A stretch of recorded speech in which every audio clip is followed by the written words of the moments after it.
complete the most significant news for this day. Why News continues, and here are the top stories.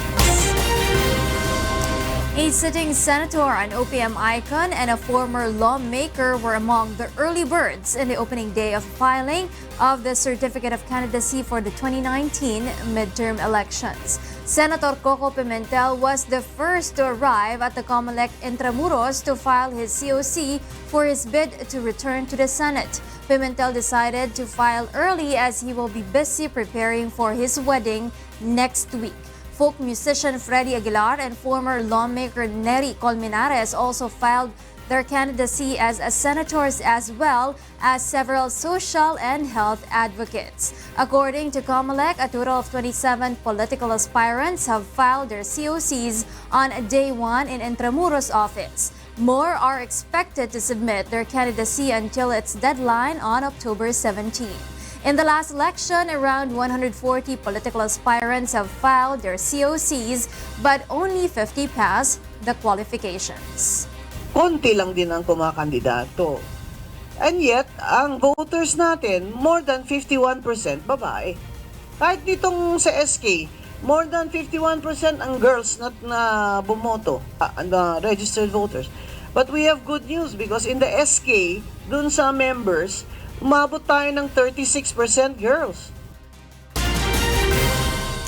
The Philippine National Police will recall all police escorts of politicians and private individuals beginning January 13 in view of the 2019 midterm elections. The PNP says the revocation of more than 300 police escort deployments will start during the election period in compliance with the COMELEC resolution. The recall order, however, exempts police escorts assigned to the top government officials, including the President, Vice President, Chief Justice, Senate, and House leaders. Recalled police personnel will be assigned to secure vital operations and other election-related duties. Politicians or individuals seeking to have police escorts will need the approval of COMELEC. PNP says police security escorts will return to their assignments after the election period. Part yun ng effort ng government to prevent the occurrence of election-related violence. And also, meron na rin effort yung PNP on addressing yung mga private armed groups. So, basically yun ang magiging role ng ating mga PSP to monitor all these threats to our forthcoming election. The Makati Regional Trial Court Branch 148 is set to hear tomorrow the appeal of Senator Antonio Trillanes IV to review its decision to issue an arrest warrant and revive the rebellion case against him. It was on October 1 when Trillanes' camp asked for another chance to present pieces of evidences to the court. On his 19-page motion for reconsideration, Trillanes insisted that he complied with amnesty requirements, particularly on the submission of the application and admission of guilt. He argued that based on the best evidence rule, the original document is the strongest evidence, but in the event that it was lost or destroyed, it may be substituted by secondary evidence. Trillanes claimed the Makati court misapplied this rule. The senator was issued an arrest warrant last September 25 for his rebellion charges, but was granted temporary liberty after posting a 200,000 peso bail. The Department of Agriculture and the National Food Authority are set to launch on October 12 a massive procurement of locally produced rice. DA says they will begin the program by scouting areas where the price of rice is low with the intention of helping the country's local farmers. They will buy each kilogram of rice for 17 pesos with incentives of up to 3 pesos and 70 centavos per kilogram. Farmer cooperatives will also get certain points for a certain volume of rice delivered to NFA. Accumulated points may be used in exchange of farming equipment. The DA hopes these measures will be able to prevent the impact of the unimpeded rice importation ordered by President Rodrigo Duterte to all local farmers. farmer who brings his rice to the NFA at 14% moisture content will be earning 20 pesos and 70 centavos for every kilo of rice, of paddy rice that he brings to the NFA. The Department of Foreign Affairs assures the repatriation process is underway for the 21 Filipino seafarers who were abandoned at Kakinada Port in India. The DFA says the process to bring home the stranded crew members may possibly take a month. For now, they have provided a group with financial assistance, at least for their personal needs. Nagbigay rin ng DFA ng cash assistance, tig $100 bawat crew. At least may pangtawag na kami ulit at pang-internet. Natuwa pa rin ang crew kahit matagalan pa kami ng konti. At least may maliwanag na makauwi kami. Malaki ang pasalamat ng crew sa DFA at na-action na agad itong aming kalagayan dito. At sa UNTV na laging nakatutok at mapaialam tong aming kalagayan. DFA is also urging the Seafarers Manning Agency EVIC Human Resources Management to help in the repatriation of the crew who were abandoned by a Greek international company over bankruptcy. The Trade Union Congress of the Philippines is proposing to amend the provision under the new SSS Charter that provides unemployment insurance to its active members. The Bicameral Conference Committee has recently approved the revised charter of the Social Security System, which promises expanded benefits including compulsory coverage to overseas workers, increased loan allotment, and financial assistance for its members who lost their jobs.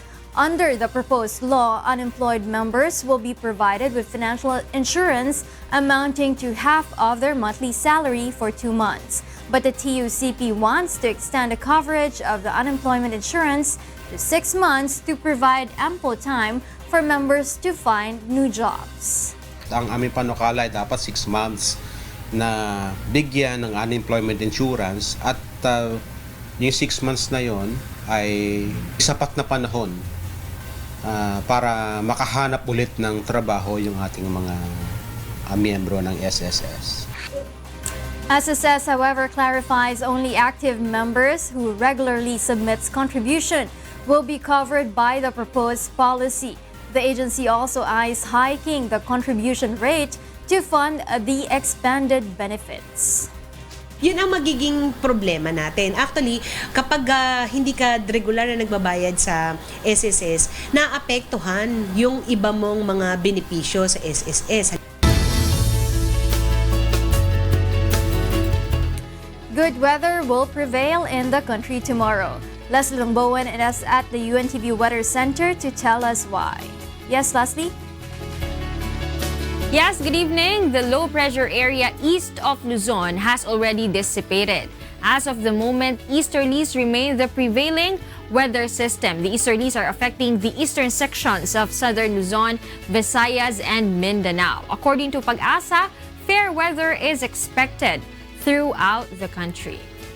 Forecast shows temperature in Metro Manila tomorrow will range from 24 to 32 degrees Celsius, 16 to 24 degrees Celsius in Baguio City, 25 to 32 degrees Celsius in Metro Cebu, and 25 to 35 degrees Celsius in Metro Davao. Tomorrow, the sun is expected to rise at 5:47 in the morning. That's weather forecast. Back to the studio. Thank you, Leslie Longbowen at the UNTV Weather Center.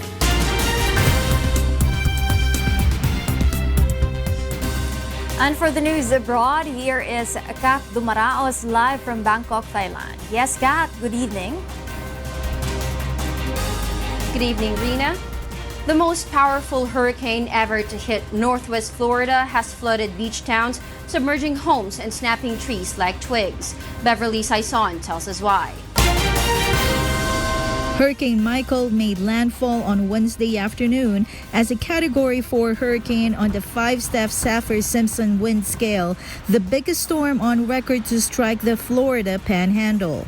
One person was killed by a falling tree, while nearly 500,000 people were left without electricity in Florida, Alabama, and Georgia, emergency services say. Michael was so powerful that it remained a hurricane as it moved further inland. Its rapid intensification caught many by surprise, although the storm later weakened. 64 years, and this is my first time I went through one. You see what it did around here. It snapped trees like they were toothpicks. Glad I survived, glad the car made it. Everything was close, and so it all worked out. I prayed a lot. I was in a bunker, almost a bunker, and just prayers.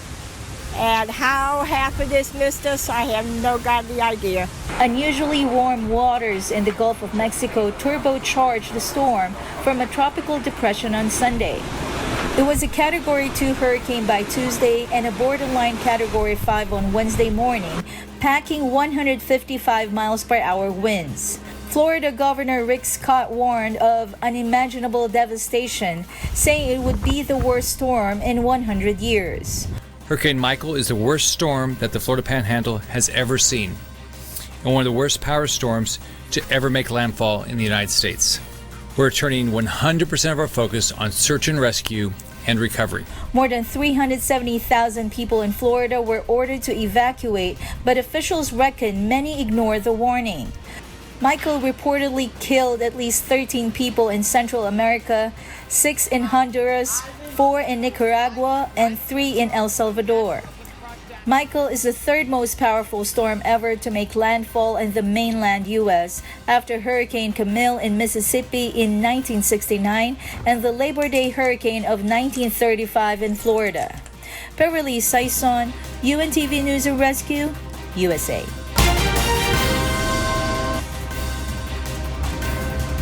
A report shows that people in low and middle income countries are 7 times more likely to die from natural disasters than those in developed nations. This report tells us why. Economic losses caused by climate-related disasters have soared by about 2.5 times in the last 20 years. The United Nations Office for Disaster Risk Reduction said in a report that from 1998 to 2017, direct losses from all disasters totaled $2.9 trillion, of which 77% was due to extreme weather that is intensifying as the world warms. That compares with overall losses of $1.3 trillion from 1978 to 1997. 68% of that accounted for by climate and weather hazards, including storms, floods, and droughts. We have seen already that there is a very sharp increase in the number of climate-related events, which are actually creating 77% of the total direct economic losses caused by disasters. So this is really a very alarming information. On Monday, climate scientists warned that if global average temperatures rise more than 1.5 degrees Celsius above pre-industrial times, it would lead to more suffering, especially among the world's poorest. The UNISDR report warned climate change is increasing the frequency and severity of extreme weather, and disasters will continue to set back sustainable development. Climate-related disasters accounted for about 90% of the 7,255 major disasters between 1998 and 2017, most of them floods and storms, it said. Losses were greatest in the United States at $945 billion, followed by China at $492 billion and Japan at $376 billion. In the past 2 decades, 1.3 million people were killed and 4.4 billion were injured, left homeless, displaced, or required emergency help. More than half the deaths were caused by 563 earthquakes and related tsunamis, said the report, drawing on data from the Center for Research on the Epidemiology of Disasters in Belgium. We really need to have some disaster risk reduction and disaster risk mitigation, that is adaptation for the short term. For 5 to 10 year period, poor people in poor countries do not have 20 years, 30 years, 40 years. Either they will be dead because of the catastrophe itself, or they'll be dead because of the prevailing persistent effect of malnutrition that comes along with these catastrophes, with the droughts and the floods. Although rich countries shoulder the highest absolute economic losses, the report noted the disproportionate impact of disasters on low and middle income countries, with people in poorer nations 7 times more likely to be killed by a disaster than in wealthier ones. Kat Dumaraos, UNTV News and Rescue.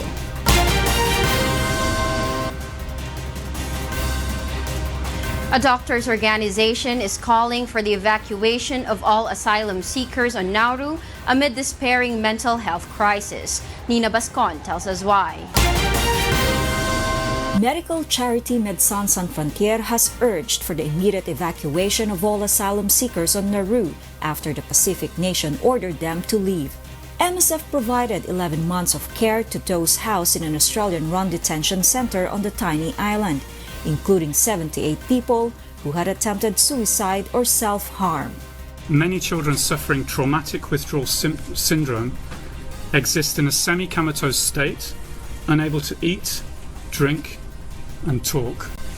This was very clearly attributable to the indefinite nature of detention, held on Nauru for 5 years, with, for many of them, no resolution in sight.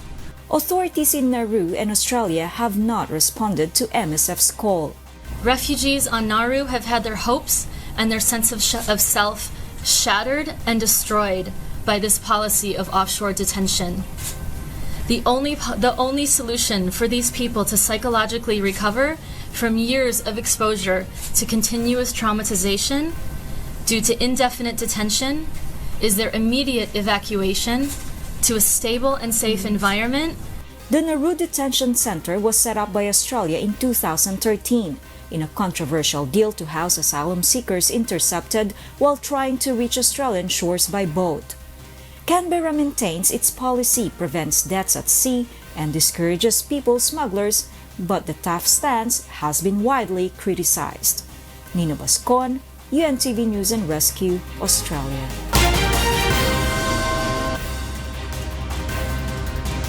And those are the news from the other parts of the globe. Back to you, Rina. Thank you so much, Kat Dumaraos, live from Bangkok, Thailand.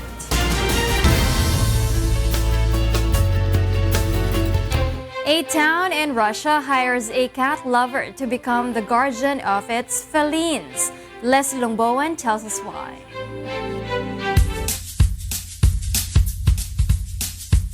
It was an unusual job advert.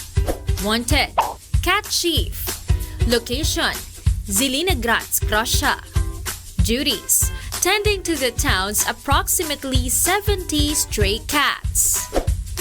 Some 80 applicants applied for the new role with the municipality in the small Kaliningrad town, which has also erected a cat statue and added a feline to its emblem in a bid to rebrand itself as Russia's foremost cat-loving community.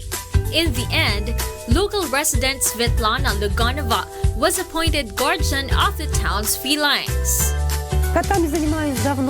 I have been working with cats for a long time, and I feed them. To help her with the task, she was given a bicycle and uniform, including a bright green jacket, black bow tie, and hat. We needed a form of attire by which would make her instantly recognizable, just like Mary Poppins. Mary Poppins would ride her bicycle and all the children would know her. She has been given a budget of 5,700 rubles, or $85 a month, to ensure all the seaside community's cats are happy, fed, and receiving strokes and free rides in the basket on her bike. Leslie Lomboan, UNTV News and Rescue.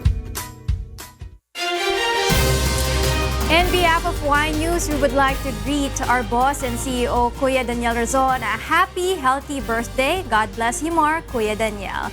And those are the reasons behind the news this October 11, 2018.